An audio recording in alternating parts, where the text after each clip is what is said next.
Level playing field বাস্তবায়ন করতে দিচ্ছে না। 25টি দল আমরা একমত হয়েছি, বিএনপি সহ 6টি দল তারা মানতে রাজি না। প্রত্যেকটি ভোটারের ভোটের মূল্যায়ন হবে। লেভেল প্লেইং ফিল্ড জুলাই সনদকে বাস্তবায়ন করে আইনি ভিত্তি দিয়ে তার ভিত্তিতে নির্বাচন করা, পিআর পদ্ধতি চালু করা, নির্বাচনের পূর্বে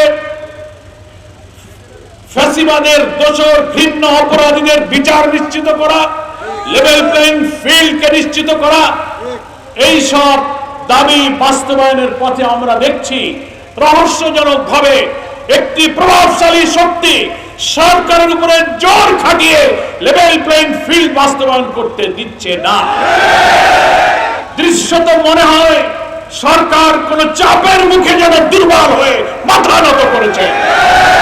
সরকারকে সজাগ করার জন্য দেশবাসীকে সাথে নিয়ে আমরা নিয়মতান্ত্রিক পথে সেই জন্য আন্দোলনের রাজপথে কর্মসূচি ঘোষণা করেছি।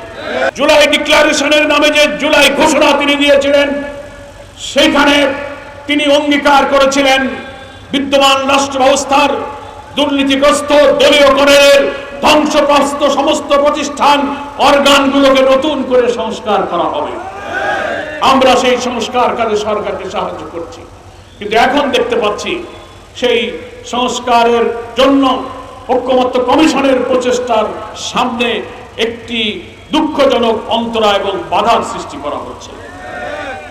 17 বছর যে ফ্যাসিবাদী শাসন, যে রাষ্ট্র কাঠামোর কারণে শাসকরা কর্তৃত্ববাদী স্বৈরাচারী হয়ে ওঠে, আমরা এমন একটি রাষ্ট্র কাঠামো নতুন করে বানাতে চাই যেন এই রাষ্ট্র কাঠামোতে যিনি নির্বাচিত হবেন তিনি যেন আর কর্তৃত্ববাদী ফ্যাসিবাদী না হয়ে ওঠেন।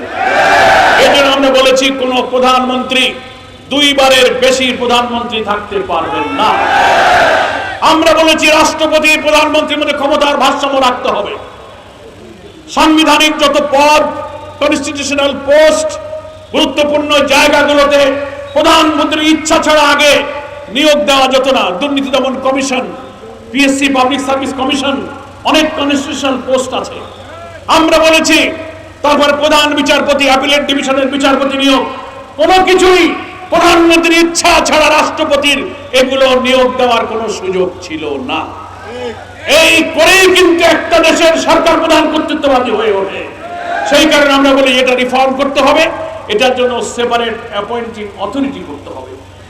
এটার জন্য সাংবিধানিক পদ, গুরুত্বপূর্ণ পদ, বিচার ব্যবস্থার বিচারপতিদের পদ, তারপরে তত্ত্বাবধায়ক সরকারের প্রধান কিভাবে নির্বাচিত হবেন, তার জন্য সংবিধান সংস্কারে আমরা জামায়াত ইসলামী লিখিতভাবে অনেক গুরুত্বপূর্ণ প্রস্তাব দিয়েছি। 31টি দল ঐক্যমত্য কমিশনে আলোচনা করে এই সব প্রস্তাবে 25টি দল আমরা একমত হয়েছি, বিএনপি সহ 6টি দল তারা মানতে রাজি না। আমরা বলেছি নির্বাচন পদ্ধতি, ইলেকটোরাল সিস্টেমে প্রপোর্শনাল রিপ্রেজেন্টেশন সিস্টেম, সংখ্যানুপাতিক পদ্ধতিতে নির্বাচন হতে হবে। তার যুক্তি আমরা দিয়েছি। লিখিতভাবে রিফর্ম প্রপোজালে আমরা বলেছি 2 কক্ষ বিশিষ্ট পার্লামেন্ট, আপার হাউস লোয়ার হাউস হবে, 2 কক্ষে আমাদেরকে পিআর চালু করতে হবে। আমরা বলেছি পিআর হলে লাভ কি?